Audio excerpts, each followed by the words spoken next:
오늘 보실 하나님의 말씀은 잠언 23장 7절, 열왕기상 4장 29절입니다. 잠언 23장 7절, 열왕기상 4장 29절입니다.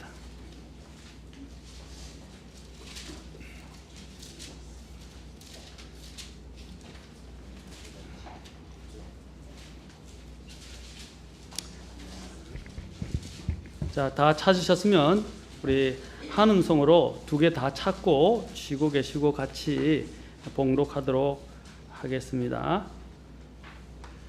자, 잠언 23장 7절, 열왕기상 4장 29절.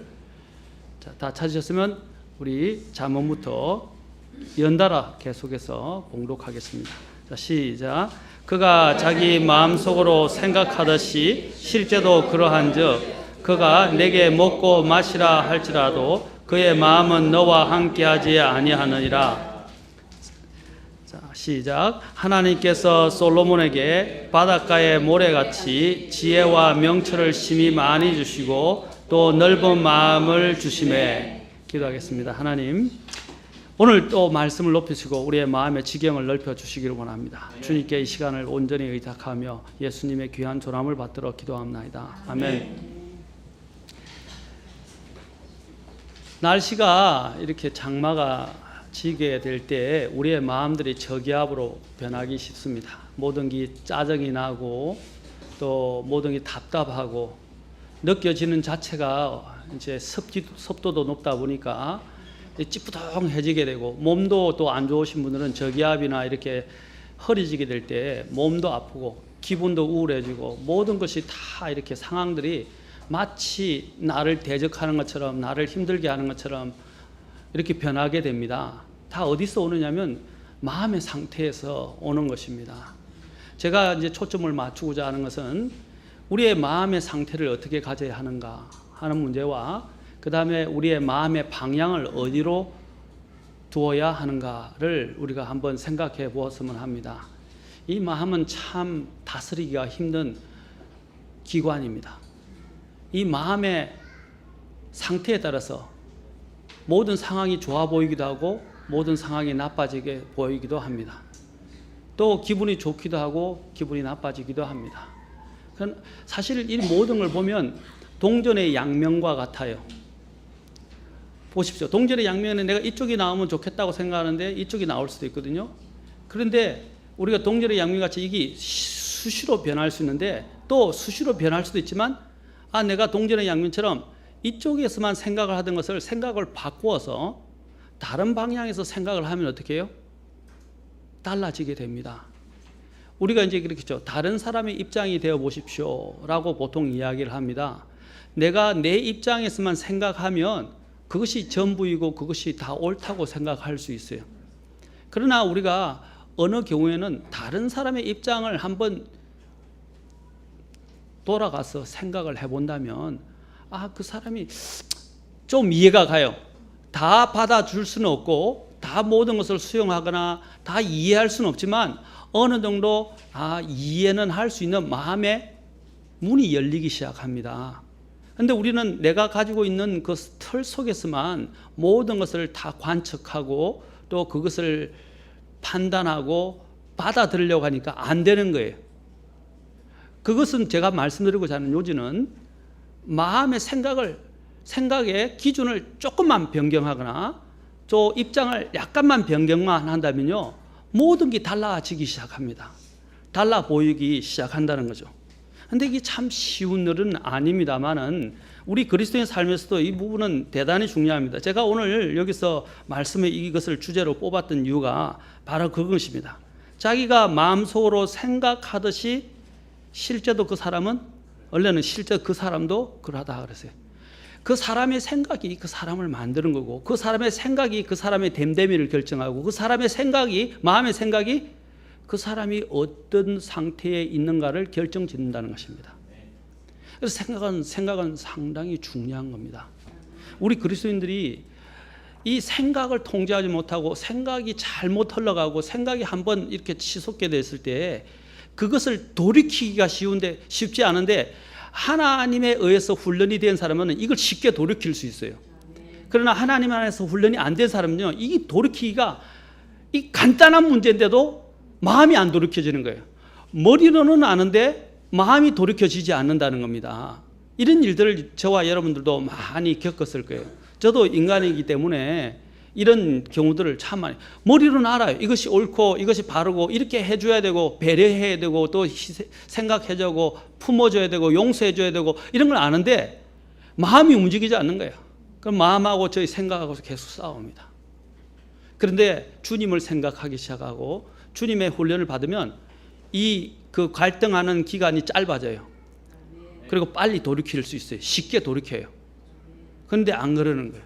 이게 계속 나를 붙들고 발목을 붙들 때가 많이 있다는 겁니다. 그러면 어떻게 하면 내 삶 자체가 진이 빠져요.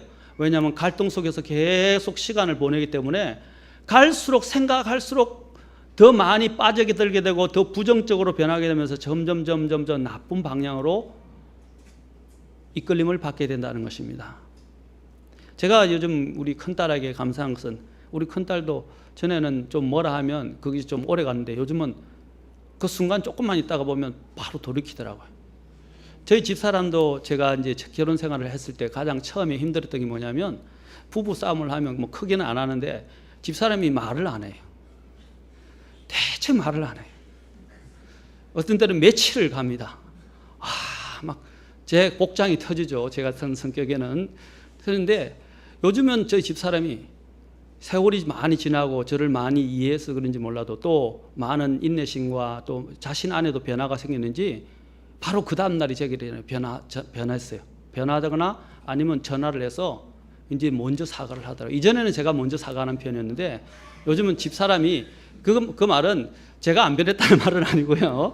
저희 집사람이 많이 변해서 그냥 빨리빨리 마음을 돌이켜서 해결하려고 그래요. 왜냐하면 해결하지 않으면 서로가 생활을 하는데 힘들거든요. 저도 영적인 생활을 해야 되고 목회 일을 해야 되는데 목회 전선에서 자꾸 거기 신경이 쓰이면서 목회하는 일에 방해를 받고 집사람도 집안에서 일을 하는데 이 화를 다스리지 못하고 감정을 다스리지 못하면 어떻게 됩니까? 아이들한테 또 쏟아붓게 돼요. 그렇죠? 그리고 자기 스스로도 힘들어서 자꾸 힘들어지게 돼요. 그러니까 이런 부분들을 빨리 정리하기 위해서 어떻게 하냐면 빨리 전화를 하거나 서로 갈등 관계에 있는 문제를 해결한다 이 말입니다. 왜냐하면 아까 그랬죠. 사람들이 이 생각하는 것이 그 사람의 모든 상태를 결정하게 돼요. 그래서 제가 오늘 제목을 어떤 마음을 가져야 하는가 하는 것입니다. 분명히 성경에서 우리는 잘 알듯이 잠언 4장 23절에서는 열심을 다하여 내 마음을 지키라. 생명의 근원이 거기에서 나오느니라 라고 말씀하셨어요. 여기서 열심을 다하여 라는 킹제임 성경을 보시면 with all diligence라고 되어 있어요. 무슨 말이냐면 온전한 부지런함으로 이 말입니다. 부지런함을 다하여 이 말입니다. 아주 부지런, 그냥 열심이 아니라 부지런히 내 마음을 지키라고 말하고 있습니다. 왜냐하면 잠시 이렇게 부지런하지 않고 틈만 주면요 마음은 곧 바로 틀어지기 때문입니다. 그리고 감정은 금방 상해요. 마음이 금방 틀어져요. 이 성숙한 사람과 성숙하지 못한 사람의 차이가 뭐냐? 마음을 빨리 다스릴 수 있느냐 안 하느냐의 문제라는 것입니다. 바로 이 마음은요, 성경에서 마음은 가장 중요한 사람의 생각과 감정과 의지를 담는 중심이 됩니다. 그리고 하나님께서 그 사람에게 거하는 또 근거지가 되는 거예요. 사탄과 하나님께서 전쟁을 놓고 전쟁을 벌이는 것이 사람의 마음이에요. 여러분 전쟁터에 가면 어떤 전장터가 있어요. 그 터를 누가 먼저 요새를 확보하느냐에 따라서요 전쟁의 승패가 갈리게 됩니다. 맞습니까? 마찬가지로 하나님과 사탄이 우리의 마음을 놓고 전쟁을 하고 있단 말입니다. 우리가 우리 안에 이 마음을 누구에게 내주느냐에 따라서 우리의 마음들이 사탄의 종이 될 것인지 아니면 하나님의 종이 될 것인지 아니면 육신에 속한 죄의 종이 될 것인지가 결정이 된단 말입니다.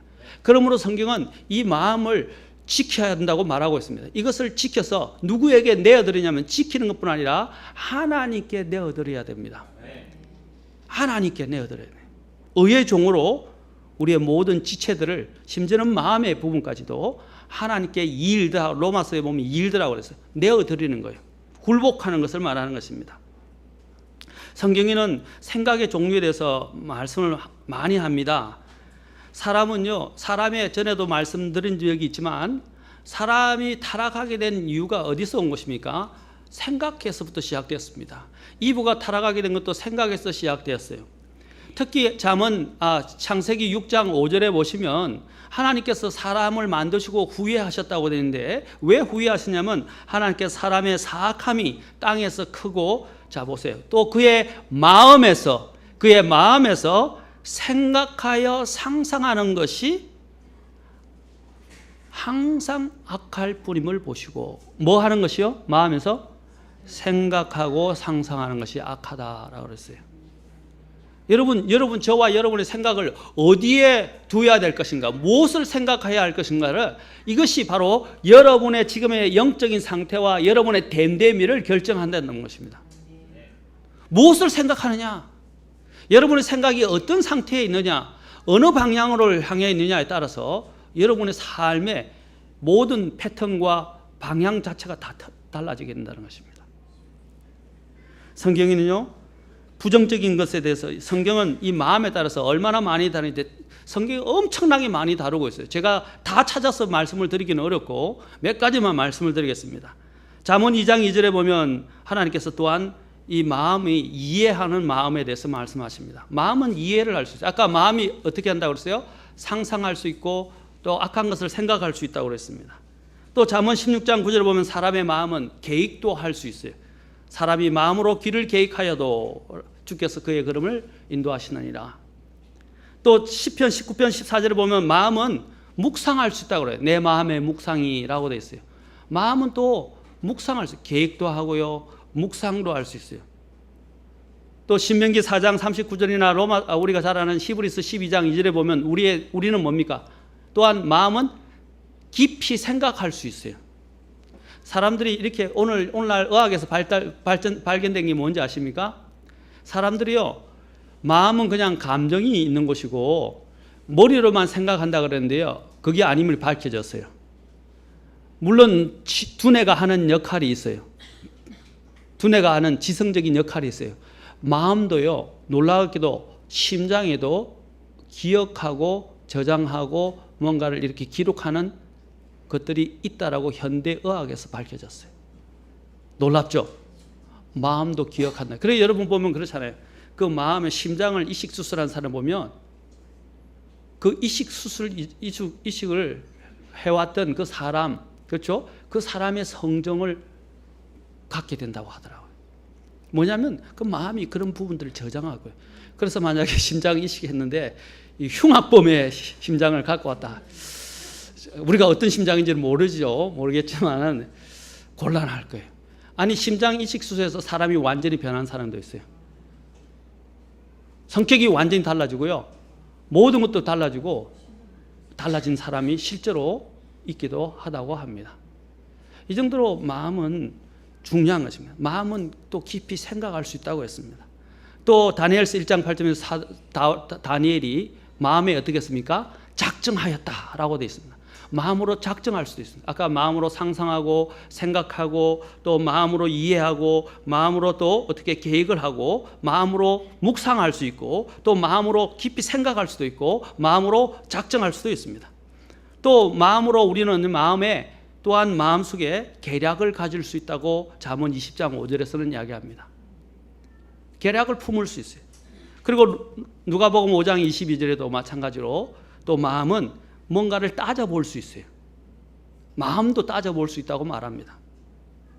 그래서 주님께서 이 종교 지도자들에게 물으시면서 그들의 생각을 아시고 그들에게 이렇게 물으셨습니다. 너희가 마음속으로 무엇을 따져보느냐라고 하셨어요. 심지어는 우리가 잘 아는 이사야서 1장에 보면 하나님께서 사람들에게, 이스라엘 백성들에게 와서 나와 변론하자라고 말씀하십니다. 이 마음으로도, 마음은 이런 역할까지 한다는 것을 지금 말씀드린 것입니다. 또 마음은 소원도 할 수 있고요, 아까도 마음에 우리가 살펴봤지만 마음은 상상도 할 수 있어요. 그리고 마음은 의도할 수도 있어요. 그러나 이제 중요한 것은 이 마음은 이런 많은 일들을 하는데 이 마음이 이제 그 상태가 부정적인 상태에 있을 수도 있고, 그 다음에 올바른 상태에, 바르지 못한 상태와 바른 상태에 있을 수 있다는 것입니다. 그 마음에 여러분이 무엇을 담고 이 마음의 방향이 어디를 향하냐에 따라서 달라진다는 것입니다. 한번 부정적인 것에 대해서 제가 조금 열거를 해서 말씀드리겠습니다. 성경에서 말하는 겁니다. 성경에는 슬픈 마음도 있고 즐거운 마음도 있을 수 있다고 말씀하십니다. 그리고 성경은 또한 마음에 이중적인 마음을 품을 수 있다고 말하고 있습니다. 또 성경은 우리에게 교만한 마음을 가질 수 있다고 말합니다. 또 성경은 사악한 마음을 가질 수 있다고 말하고 있습니다. 아까 마음이 또 생각이 상상하는 게 악하다 그랬어요. 신명기 15장 9절에서도 말합니다. 슬픈 마음도 있고, 또 성경의 잠언 4장 14장 10절에 보면 또 마음이 비통한 마음을, 이런 쓴뿌리를 가진 마음을 가질 수 있다고 말합니다. 또 잠언 25장 20절에 보면 무거운 마음에 대해서 말하고 있습니다. 그 외에도 또 마음에서 이런 악한 것들을 이렇게 치워버려야 할 그런 마음들도 있다고 말씀하십니다. 어떤 말씀이냐면 바로 주님께서 이것을 인용하셨는데, 이 백성이 자기 입으로는 나를 가까이하며 자기 입술로는 나를 공경하나 그들의 마음은 내게서 멀리 떠났고, 마음은 멀리 떠나 있다는 거죠. 그렇죠? 멀리 떠나 있는 이 마음에 대해서도 주님은 또한 말씀하시고, 이것이 이사야서 29장 13절에서 나온 말씀을 인용하신 것입니다.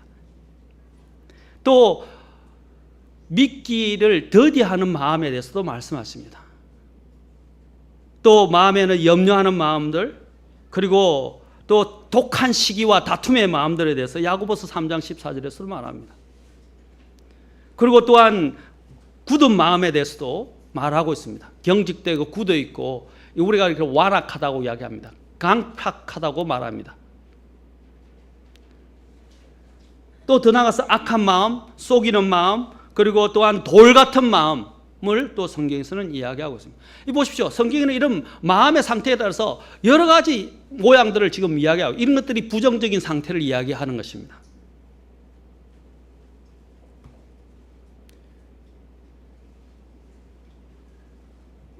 우리가 마음으로부터 사실 모든 행동들이 나오게 됩니다. 그리고 우리의 모든 사람의 동기도 마음으로부터 나오게 됩니다. 주님은 이것을 잘 아셨어요. 그래서 뭡니까? 마음을 지키라고 한 것입니다. 마음에서 생명의 근원이 거기서 나온다 그랬어요. 하나님께서는 우리의 중심을 보시는 분입니다. 에어컨을 좀 더 낮추는 게 더 좋을 것 같아요. 여기 앞에가 엄청 더우니까 또 많이들 조시네요. 어제 뭐 특별하게 하셨나요? 한 일이 있나요?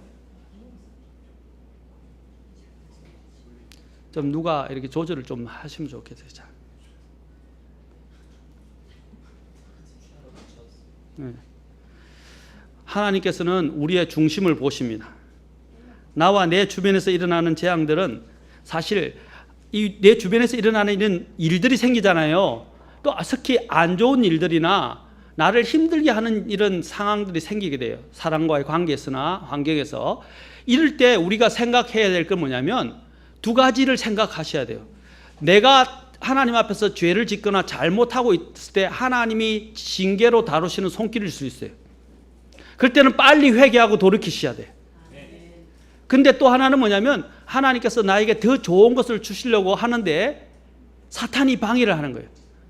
사탄이 방해를 해서 그렇게 나아가지 못하도록 내 마음을 자꾸 어지럽히려고 하는 거예요. 그래서 마음을 잘 집으세요. 민감하셔야 돼요.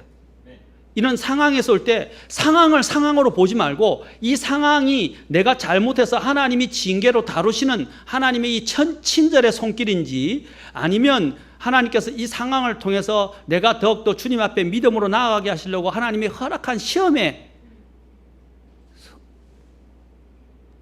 환경인지 사람인지를 기억하시면 됩니다.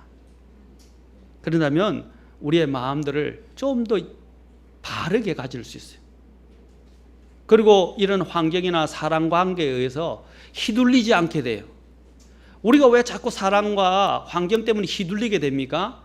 이것을 하나님의 관점에서 안 보고 사람의 관점에서 보기 때문입니다.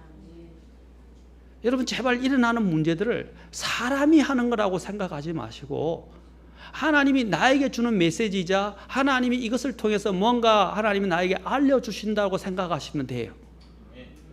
그러면 여러분이 이런 부분들을 받는 마음의 자세가 달라지게 돼요. 자꾸 인간의 좁은 눈, 내 입장에서 바라보니까 이 환경이 자꾸 뒤틀려 보이는 거, 기분이 안 좋아요. 마음이 상하게 돼요. 그리고 마음이 힘들게 돼요. 그러나 하나님이 주시는 눈으로 바라보면서 하나님이 어떤 상태로 내가 잘못을 해서 징계의 손길인지, 아니면 하나님이 나를 정말 사랑하셔서 나를 더 연단하시고자 허락하신 것인지 한번 면밀히 살펴보란 말입니다. 하나님은 마음의 중심을 살피시는 분입니다. 하나님은 사람을 외모로 받으시는 분이 아닙니다. 중심을 보시는, 하나님은 우리의 중심이 하나님께 드려지기를 원하십니다. 역대상 28장 9절에 보면 이렇게 말씀하십니다. 주께서 모든 마음을 살피시고 생각으로 상상하는 모든 것을 아시나니, 하나님은 우리의 마음을 다 아신다고 그러셨어요. 상상하는 모든 것을 아신다고 말씀하셨어요. 그래서 하나님을 알고 완전한 마음과 자원하는 마음으로 생각으로 그분을 섬기라고 말씀하십니다. 그리고 잠언 21장 2절에서도 주께서는 마음을 살피신다 그래서, 사람의 모든 길이 그의 눈에는 옳게 보여도, 사람이 마음으로 또 자신들이 보기에는 모든 것이 옳게 보여도 주께서는 그 마음을 살피신다 그랬어요. 잠언 24장 12절, 예레미야 17장 10절을 한번 봅시다. 잠언 24장 12절 같이 이거는 봅시다. 24장 12절. 아까 읽었던 말씀 뒤에 있으니까 24장 12절. 자, 같이 읽겠습니다. 시작. 말하기를 보라, 우리는 그것을 알지 못하노라 할지라도 마음을 살피시는 이가 그것을 깊이 생각하지 아니하시겠느냐. 이까지입니다. 그 다음에 제일 마지막 부분에 뭐라고 되어 있냐면, 그분께서 각 사람의 행위대로 각 사람에게 보응하지 아니하시겠느냐. 갑자기 왜 행위의 보응에 대해서 이야기합니까? 왜냐하면 우리의 행위가 마음에서부터 출발하기 때문에, 그리고 그 마음에서 나와서 행동이 결정됐을 때 하나님은 그것을 판단하시고 그것에 따라서 하나님은 보응하신다고 말씀하십니다. 갚아주신다는 거예요. 그 모든 출발이 어디서 오느냐? 마음에서부터 온다 이 말입니다. 마음을 똑바로 하라는 것입니다. 예레미야서 17장 10절도 한번 봅시다. 자, 예레미야 똑같은 말씀을 하십니다. 예레미야 17장 10절 다시 한번, 이것도 중요한 말씀입니다. 한번 봅시다. 예레미야서 17장 10절.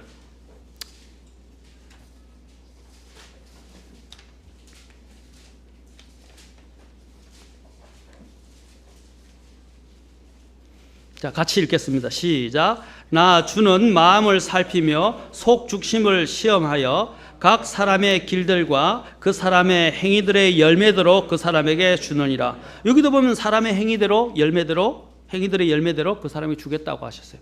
그게 어디서부터 오는 거죠? 행위가 마음에서부터 온다. 주님은 마음속 중심을 살피고 시험한다 그랬어요. 그리고 그 길들과 그들의 행위들을 열매대로 나중에 갚는다라고 말씀하셨어요. 계시록 2장 23절, 마지막 성경인 요한계시록에서도 말씀을 하십니다. 특히 요한계시록 2장 23절로 가봅시다. 거기서도 말씀하십니다. 그 하반절에 보면 이렇게 말씀하십니다. 계시록 2장 23절에서 모든 교회가, 모든 교회가, 주님이 교회에게 주시는 서신이에요. 모든 교회가 나는 곧 속 중심과 마음을 살피는 자인 줄 알리라. 교회가 이것을 알아야 된다고 말씀하십니다. 하나님이 어떻게 하나요? 각 사람의 중심과 마음을 살피는 사람. 그리고 또 뒤에서 행위에 따라 너희 각 사람에게 주리라. 여러분에게 오늘 말씀드리고 싶은 것은 그것입니다. 제가 너무 많은 걸 말하고 싶지는 않습니다. 사고방식을 바꾸라 말입니다. 사고의 패턴을 바꾸라. 사고의 방향을 바꾸라고 말씀하고 싶습니다.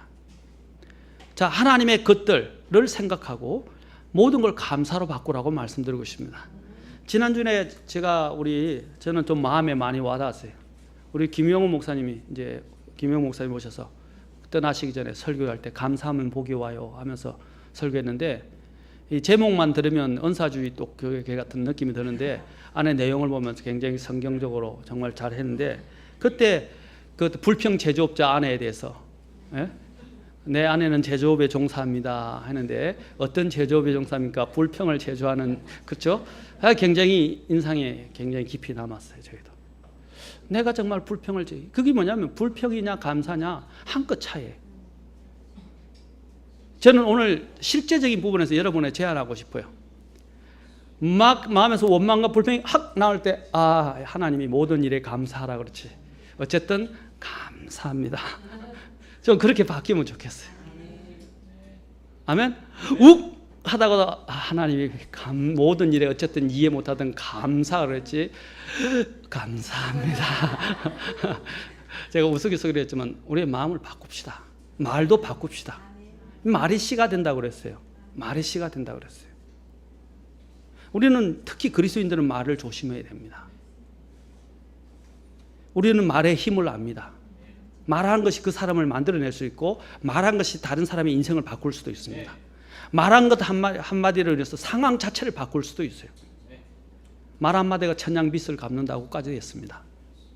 사랑하는 성도 여러분, 그것은 어디서 옵니까? 마음에서 온다는 것입니다. 비록 내가 이해 못하고 내 감정이 이것을 받아들이기는 어렵지만 우리는 하나님을 신뢰하는 사람들입니다. 하나님을 알고 있는 사람들이에요.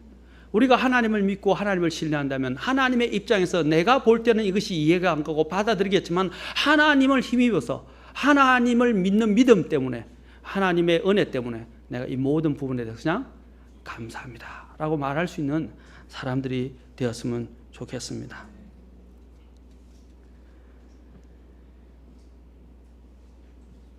이것은 감사는 하나님이 우리에게 그냥 준 게 아니라 명령입니다. 명령.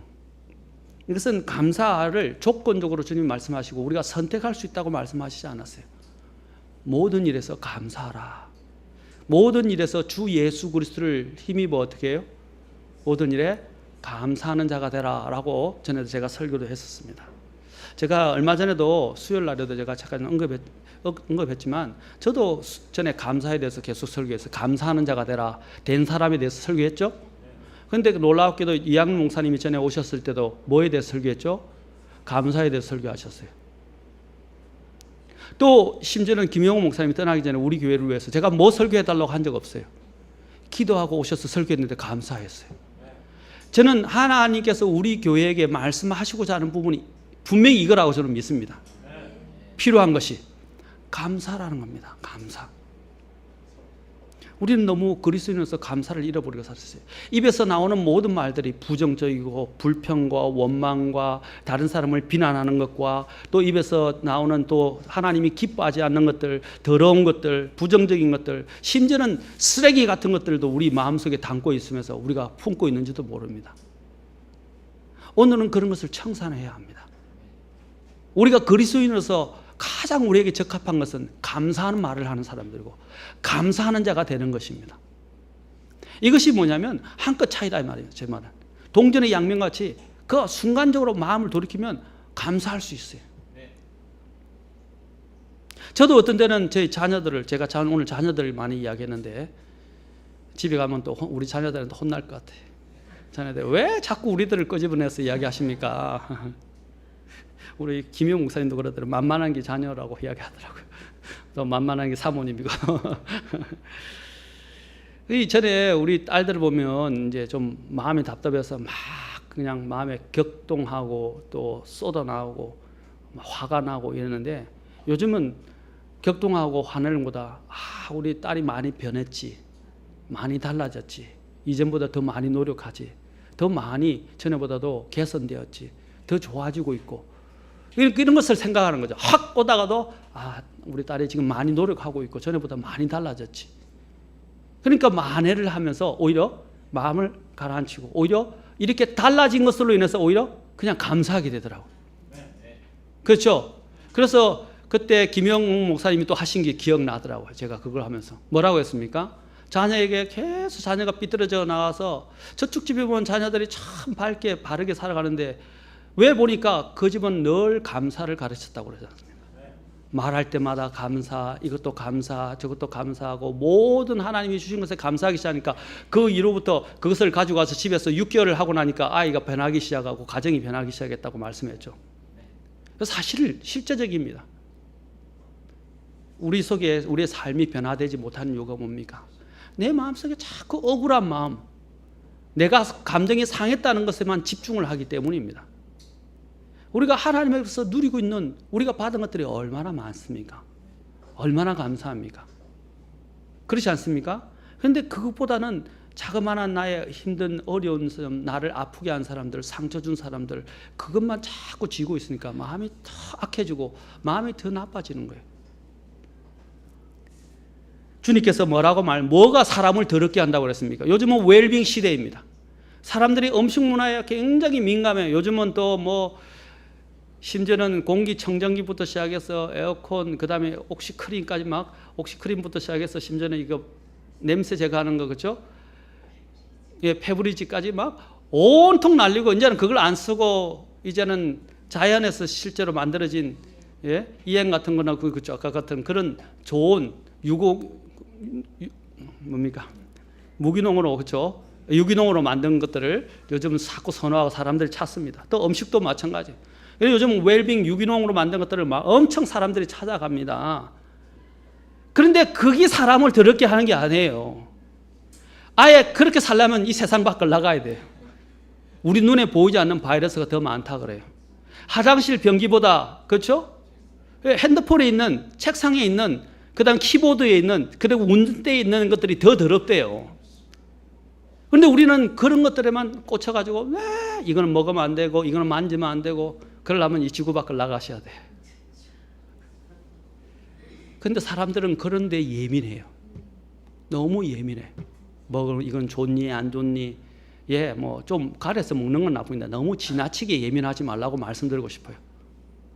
이 세상에 살면서 우리가 어떻게 완벽하게 완전한 데서 살 수 있어요? 그렇죠? 전에 제가 말씀을 드렸는지 모르지만 제가 데이비 클라우드를 만나서 식사를 대접하면 중국집에 갔는데 차를 많이 주더라고요. 그래서 데이비 클라우드 선교사님을 모시고 강연을 며칠 하면서 손님 대접하면서 이제 중국집에서 이 차가 몸에 좋다, 콜레스테롤을 녹이고 제가 설명을 쭉 해줬어요. 그랬더만 뭐라 하냐면, 그래서 한국 사람들이 이걸 먹으면서 몇 년이나 더 사냐 물어보더라고요. 굉장히 지혜로운 답변이었어요. 몇 년을 더 사네요. 결국 보면 평균 수명은 똑같다는 거죠. 그런데 우리는 너무, 물론 좋은 것을 마시는 건 나쁜 거 아닙니다. 몸이 특히 안 좋을 때는 필요해요. 그러나 너무 예민하게 그런 것 쫓아다니는 사람들이 있어요. 미식가들처럼. 그런 것들이 필요는 하지만 지나치지는 말아야 된다는 거죠. 그런데 우리가 그것보다 더 중대한 문제가 있다는 겁니다. 뭡니까? 마음을 더럽게 하는 문제, 마음을 오염시키는 문제에 대해서는 우리가 신중을 기하지 않는다는 거죠. 왜 그런 것들은 예민하지 않는다? 물질적인 것들, 육체적인 것들에 대해서는 예민하게 굴면서도 왜 영적인 것들에 대해서는 예민하지 못하냐 이 말입니다. 마태복음 우리 가서 한번 봅시다. 마태복음 15장으로 가서, 마가복음에도 나오지만 마태복음만 읽고 마가복음은 제가 대조 비교해서 말씀드리겠습니다. 마태복음 15장 10절 11절입니다.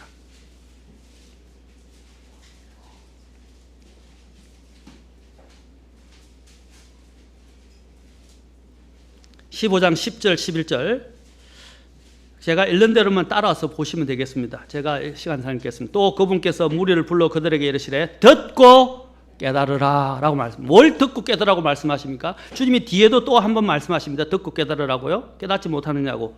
11절 입으로 들어가는 것이 사람을 더럽게 하지 아니하고 입에서 나오는 것, 즉 이것이 사람을 더럽게 하느니라. 입에서 나오는 게 뭐냐? 주님이 또 마태복음 15장 16절로 가보세요. 또 말씀하십니다. 예수님께서 이르시되 너희는 아직까지 깨닫지 못하느냐? 계속 주님이 말씀하세요.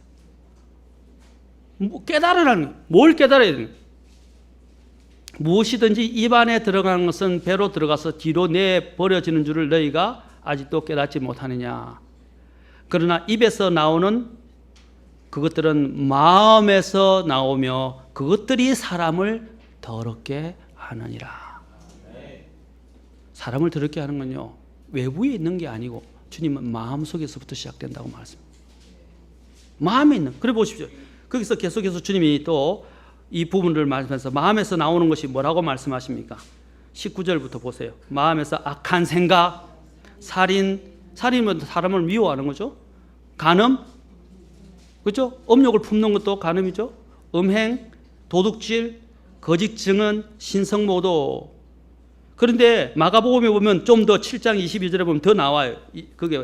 거기에 대해서 도둑질, 탐욕, 사악함, 속임, 색욕, 악한 눈, 신성모독, 교만, 어리석음이 나오는데 라고 말하고 있습니다. 자, 20절 보세요. 이러면서 말씀하십니다. 이것들이 사람을 더럽게 하는 것들이 이거니와 식지 않은 손으로 먹는 것은 사람을 더럽게 하지 않느니라. 사람을 더럽게 만드는 건요, 씻지 않은 손이 아니고 그거로 먹는 게 아니고 마음에서부터 나오는 게 더 더럽다는 거죠. 인도 사람들은요, 화장실에서 변 닦는 손과 밥을 먹는 손이 따로 돼 있어요. 그렇죠? 왼손으로 변을 닦고요, 오른손으로 밥을 먹어요. 그들은 손으로 밥을 먹으니까. 이게 위생적이라고. 우리도 그렇죠. 화장실에 가고 나면 손을 반드시 씻고요. 어떤 사람은 더 철저한 사람은 하기 전에도 씻고요, 또 소변을 보고 난 다음에 또 씻어요. 자, 이런 위생관념에 대해서는 철저한데 왜 마음의 위생관념에 대해서는 우리는 등하시하느냐 하는 것입니다. 우리의 마음들을 잘 주님 앞에서 조절하고 통제할 필요가 있습니다. 마지막으로 제가 바른 마음의 상태들은 어떤 것인지에 대해서 성경의 몇 가지만 말씀드리고 정리하고 마치겠습니다. 오늘 주어진 시간대로 다 했다가는 다 좋을 것 같아요. 오늘 굉장히 다들 노곤하신 것 같아요. 저기 앞에서 그런지 몰라도. 먼저 하나님께서는 두려워하는 마음을 가져야 한다고 말합니다. 이사야서 35장 4절에서는 두려워하는 마음을 가진 자들에게 이르기를 마음을 강하게 하라. 두려워하지 말라. 보라, 너희 하나님께서 오셔서 원수를 갚으시리니 곧 하나님께서 보응하시리라. 그분께서 오셔서 너희를 구원하시리라. 하나님을 두려워하는 마음을 가지라고 말합니다. 어떤 마음은요, 아까 부정적인 마음들 제가 열거했습니다. 또 마음은 많은 것들을 생각하고 계획하고 또 작정하고 묵상하고 할 수 있다고 말씀드렸습니다. 이제 이 마음을 어디로 바꾸냐, 방향을 바꾸라면 부정적이고 나쁘고 악한 것에서 돌이켜서 이제 하나님을 두려워하는 마음. 그 다음에 욥기 23장 16절에는 부드러운 마음에 대해서 말씀하십니다. 자, 그리고 욥기 또 29장 13절에 보면 어떤 마음이냐, 욥기는 가서 한번 봅시다. 두 개 다 나오니까 29장 13절에 보면 노래하는 마음이라고 되어 있습니다. 이 노래는 언제 오죠? 성령 충만한 사람이 노래가 나와요. 맞습니까? 성령 충만한 사람. 시간 없으니까 살펴보지 맙시다. 적어 놓으십시오. 노래하는 마음. 빨리 끝내주는 게 여러분이 더 좋아할 것 같아요. 노래할 것 같아요. 시편 또 97편 11절에는 올바른 마음, 바른 마음에 대해서 말하고 올바른. 그리고 전도서 8장 5절에서는 또한 분별하는 마음에 대해서 말씀하십니다. 마태복음 5장 8절에 우리가 잘 알고 있지만 산상수훈에서 주님께서 말씀하실 때는 뭐라고 했습니까? 순수한 마음에 대해서 말씀하십니다. 그리고 마태복음 11장 29절에 내 마음을 온유하고 겸손하니 라고 말씀하셨어요. 온유하고 겸손한 마음에 대해서 말씀하셨습니다. 그리고 로마서 2장 5절에 보면 회개하는 마음에 대해서 말씀하십니다. 오늘 본문에는 뭐에 대해서 이야기하셨어요? 아까 열왕기 상에서 마음의 지경을 넓힌데 그 앞에 보면 지혜의 마음에 대해서 말씀하십니다. 그 다음에 깨닫는 마음에 대해서 말씀하십니다. 지혜의 마음, 깨닫는 마음, 아까 여기 보았던 것처럼 통회하고 회개하는 마음, 그 다음에 감사하는 마음.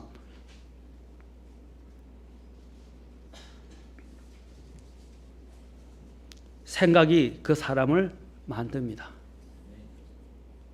우리 그리스도인들이 생각의 방향을 바꿉시다. 자, 빌립보서 4장 8절 오늘 읽고 마치겠습니다. 빌립보서 4장 8절 9절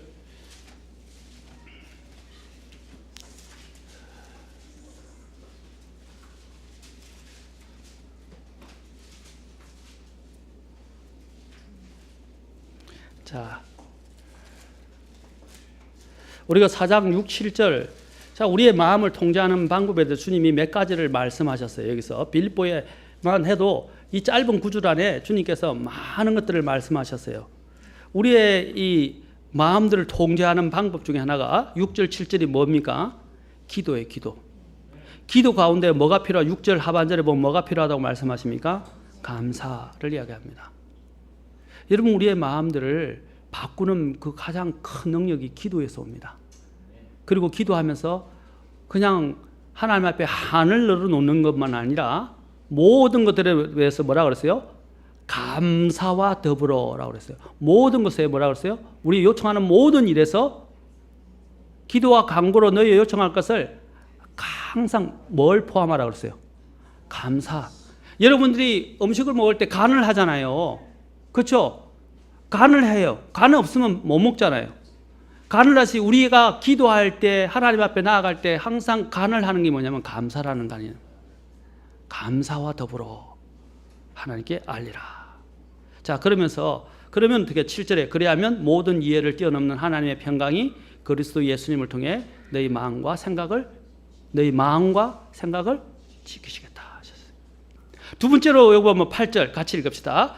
8절 그 다음에 9절 같이 읽겠습니다. 시작. 끝으로 형제들아 무엇이든지 진실한 것과 무엇이든지 정직한 것과 무엇이든지 의로운 것과 무엇이든지 순수한 것과 무엇이든지 사랑스러운 것과 무엇이든지 좋은 평판이 있는 것과 덕이 되는 것과 칭찬이 되는 것이 있거든 이런 것들을 곰곰이 생각하라.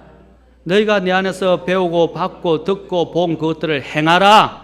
그러면 평강의 하나님께서 너희와 함께 하시리라. 우리 집사님이 매 기도 제목할 때 한 번도 안 빠지고 이야기하는 게 뭐냐면 마음의 평화를 위해서 기도하더라고요. 근데 처음에는 저는 오해했어요.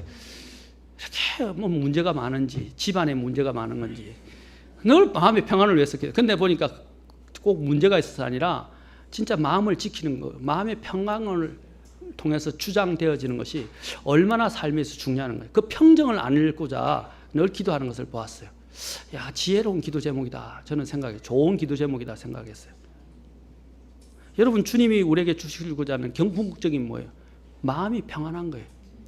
평강의 마음을 가지는 겁니다. 그것이 어디서 오냐면 기도에서 온다고 그랬어요. 두 번째는 어떻게 한다고요? 생각의 패턴을 바꾸라고 말합니다. 뭘 바꾸라고? 자, 여기 보면 무엇이든지라고 말합니다. 무엇이든지 뭐예요? 첫째, 진실한 것. 무엇이든지 정직한 것. 무엇이든지 의로운 것. 무엇이든지 좀 박자를 맞춰주세요. 호흡을 좀 해주셔야 제가 무엇이든지 하면 하나씩 해줘야 이렇게 주고받는 게 되지. 그렇죠? 다시 한번 해보겠습니다. 무엇이든지 무엇이든지 무엇이든지 무엇이든지 무엇이든지 무엇이든지 무엇이든지 무엇이든지 이런 것들을 뭐라 해요? 곰곰이 생각하라. 무엇이든지라고 되어 있어요. 이런 아름답고 좋은 것, 주 안에서 이런 좋은 것들을 늘 생각하라. 여러분, 이제 잘 안 되지만 오늘부터 그냥 생각이 오는 대로 쫓아다니지 말고 생각이 들어오면 방향을 바꾸세요.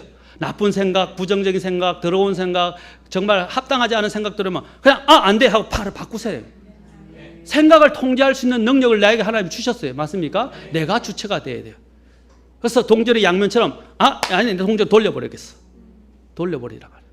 아까 같이 부정적인 마음이 들 때 이런 것도 좋은 점이 있었지 하고 거꾸로 생각했어. 장점을 생각하고 강점을 생각하고 축복을 생각하고 좋은 것을 생각하라 말이에요.